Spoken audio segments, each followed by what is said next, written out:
fazer um bate-papo, fechamento do mês de março e, logicamente, o trimestre que trouxe um impacto aí para essa virada que mexeu com mercados aqui no Brasil e também, logicamente, mundo afora, principalmente S&P. Aqui no Brasil a gente teve um trimestre e um mês bem positivo, afinal de contas, o Ibovespa fechou em alta de 6,08 no mês de março e 8,24 year to date.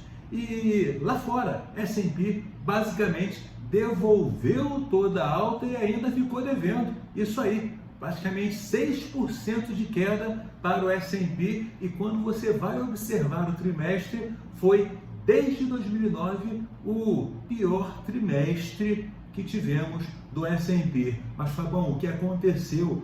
Galera, tarifas de Trump trazendo muita volatilidade. Tenho comentado sempre sobre isso, principalmente lá no meu Instagram, mas hoje, se aproximando do dia D das tarifas, ou seria dia T das tarifas, 2 de abril, 16 horas, o mercado começa a assumir um risk-off maior. Afinal de contas, mesmo com a correção, S&P, Nasdaq, Mag 7, a gente ainda vê que, já que haveria retaliação, Trump vai lá e tarifa China, União Europeia, Brasil, Canadá, haveria retaliações.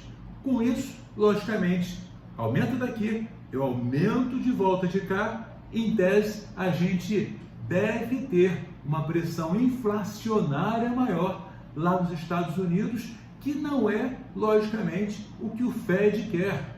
E com isso, será que a gente poderia ver, como foi o relatório divulgado na sexta-feira da semana passada, os Estados Unidos caminhando para uma recessão? Tudo isso faz com que a gente tenha uma rotação no mercado, fluxo saindo principalmente dos Estados Unidos e indo para outros emergentes, Brasil, Colômbia, e aqui a gente, apesar do menor volume, surfou positivamente. Sim, é só você olhar o histórico. Ah, Fabão, mas teve ativos que não andaram. É lógico.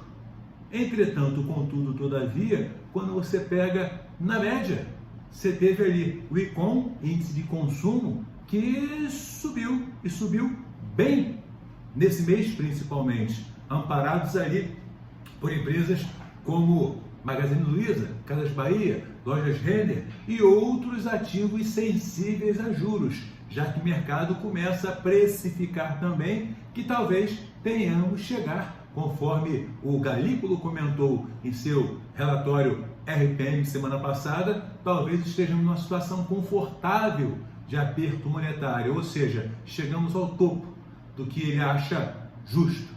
E isso ajudou aí algumas empresas mais sensíveis a juros. Setor bancário e FNC também teve um destaque, um peso bem positivo, principalmente nesse mês de março.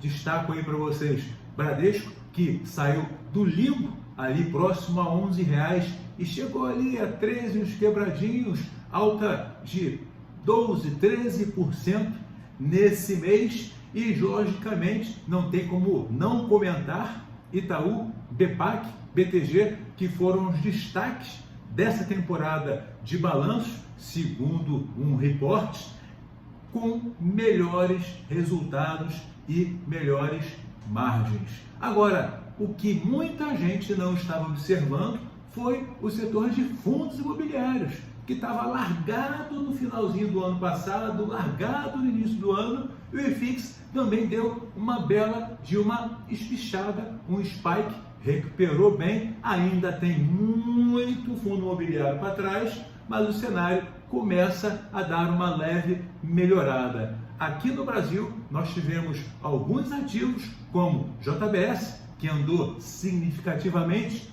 graças ao bom balanço e ao anúncio da dupla listagem, Brasil-Estados Unidos. Eletrobras também andou muito bem, ainda que tenha saído a notícia na semana passada do Guido Mantega sendo indicado para integrar ali o conselho fiscal da companhia, mas também tivemos outros ativos sensíveis a juros, Movida, Simpar, que andaram e andaram bem. Petrobras e Vale, Fabão, ambas fizeram seu dever de casa. Vale uma bela recuperação também, só fique ligado que há motivos para acreditar que haveremos paradas técnicas devido a questões de preço e consumo nas usinas lá na China e, logicamente, esse acordo e possível questão aí da Ucrânia com a Rússia pode ter algum impacto sobre o preço do Brent e, logicamente, sobrando aí para a nossa Petrobras. Então, assim, se você ficou aí com alguma dúvida, tem algum questionamento em relação a algum ativo, seja ele renda fixa, seja ele renda variável, comenta aí embaixo. Logicamente, em nada se trata de call, recomendação de compra e de venda, mas sim aquilo que a gente está tentando, dentro de nossa limitação, auxiliar a você aí do outro lado da telinha, tá ok?